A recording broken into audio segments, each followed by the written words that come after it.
ഉടൻ തന്നെ രാഷ്ട്രീയ രംഗത്തിറങ്ങി മത്സരിക്കുന്നു, വോട്ട് പിടിക്കുന്നു. അതിൻ്റെ ഒരു എക്സ്പീരിയൻസ് എങ്ങനെയാണ്?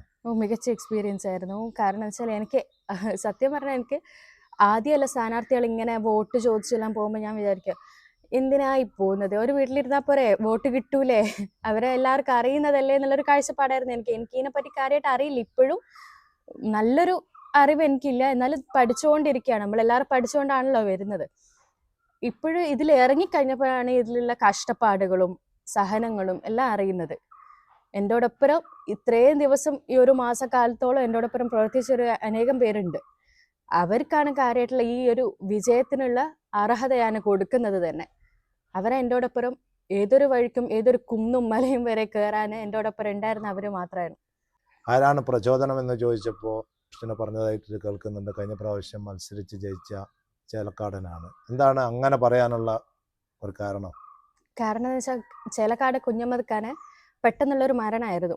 ഈ മരണത്തിന് ശേഷം കുറ്റം പറഞ്ഞവർ വരെ നല്ല നല്ല കാര്യങ്ങൾ പറയുന്നത് ഞാൻ കേട്ടിട്ടുണ്ട്. പേഴ്സണലി എനിക്കും കുറേ അനുഭവങ്ങളുണ്ട്, നല്ല നല്ല കാര്യങ്ങളുണ്ട് അവരെ പറ്റിയിട്ട്. എനിക്ക് കുറേ ഉപകാരങ്ങൾ കിട്ടിയതാണ്. നമ്മൾ എന്തൊരു കാര്യം ചെയ്തെന്നാൽ പോലും കുഞ്ഞമ്മദ്ക്കാക്ക് എന്ന് വെച്ചാൽ ഒരു പൈസ ഉണ്ടായിട്ട് പോലും അല്ല, അവരുടെ കയ്യിൽ പൈസ ഉണ്ടായിട്ട് പോലും അല്ല. എന്ന് വെച്ചാലും ബാക്കിയുള്ളവരെ സഹായിക്കുക, അവർക്ക് കുഞ്ഞമ്മദ്ക്കാക്ക് കഴിയുന്ന പോലെ സഹായിക്കാതെ ഒരു വാർഡിൽ നിന്നല്ല, കുഞ്ഞമ്മദ്ക്കാന്റെ വാർഡിൽ നിന്നല്ല, ഈ ഒരു പഞ്ചായത്തിലുള്ളവരെ തന്നെ മൂപ്പര് കുറേ സഹായിച്ചിട്ടുണ്ട്. എല്ലാ കാര്യത്തിലും അവർക്ക് എന്തൊരു സഹായം ചോദിച്ചാലും പറ്റില്ല എന്നുള്ളൊരു മറുപടി കുഞ്ഞമ്മദ്ക്ക് ആരോടും പറയില്ല.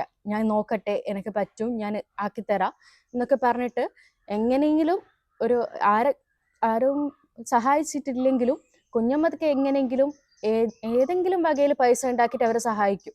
വോട്ട് പിടിച്ചപ്പോൾ ഉണ്ടായ ഏറ്റവും നല്ല ഒരു അനുഭവം, ഏറ്റവും നന്നായിട്ടുള്ള ഒരു അനുഭവം, കാരണം നമ്മൾ ആദ്യമായിട്ടാണ് രാഷ്ട്രീയത്തിൽ ഇറങ്ങുന്നത്, അതും തെരഞ്ഞെടുപ്പിൽ ഇറങ്ങുന്നത്. അപ്പോൾ സ്വാഭാവികമായിട്ടും നമ്മൾ ഇറങ്ങുമ്പോൾ ജനങ്ങളിൽ നിന്നുള്ള ഒരു അനുഭവം, അതിൽ നല്ലൊരു അനുഭവമായിട്ട് കുറച്ചിനൊക്കെ ഫീൽ ചെയ്തതാ? നല്ലൊരു അനുഭവം എന്ന് പറഞ്ഞാൽ അധികം വയസ്സുള്ള ആൾക്കാരുടെ വീട്ടിൽ നമ്മൾ പോകും. വീട്ടിൽ പോയാൽ മോളെ എന്തായാലും ജയിക്കണേ എന്നെല്ലാം പറഞ്ഞ് കൈയെല്ലാം പിടിച്ച് നമ്മളൊക്കെ ഒരു മുത്തം തന്ന് കെട്ടിപ്പിടിച്ച് ഭയങ്കര സന്തോഷമാണ്. അവർ ആഗ്രഹിക്കുന്ന കുറേ കാര്യങ്ങളുണ്ട്, വികസനം. കുറേ റോഡില്ലാത്ത ആൾക്കാരുണ്ട്, വലിയ തീരെ വയസ്സുള്ള ആൾക്കാർ റോഡില്ലാണ്ട് അവർ അസുഖങ്ങളായി വരുമ്പം എടുത്തു കൊണ്ടുപോകുന്ന സാഹചര്യം വരെ ഇവിടെയുണ്ട്, ഈ വാർഡിലുണ്ട്. പല സ്ഥലങ്ങളിലും ഞാൻ കണ്ടൊരു കാര്യമാണത്. അവർക്കെല്ലാം ഒരു വിശ്വാസം എന്നൊരു വിശ്വാസത്തിലെ ഈ കാര്യങ്ങൾ ഏൽപ്പിച്ചത്. അവർ പറയുന്നൊരു കാര്യം എന്ന് വെച്ചാൽ, മോള് വന്നിട്ടെങ്കിലും ഞങ്ങൾക്കൊരു റോഡ് കിട്ടണം, ഞങ്ങളെ ഈ അനീതിയിൽ നിന്ന് രക്ഷിക്കണം എന്നൊരു കാര്യം അവർ പറഞ്ഞിട്ടുള്ളത്. അതെന്നെ എനിക്കൊരു സംഭവമാണ്. എൻ്റെ കാഴ്ചപ്പാടിൽ എനിക്ക് കിട്ടാവുന്ന ഏറ്റവും വലിയ അനുഗ്രഹവും അവരുടെ തന്നെയാണ്.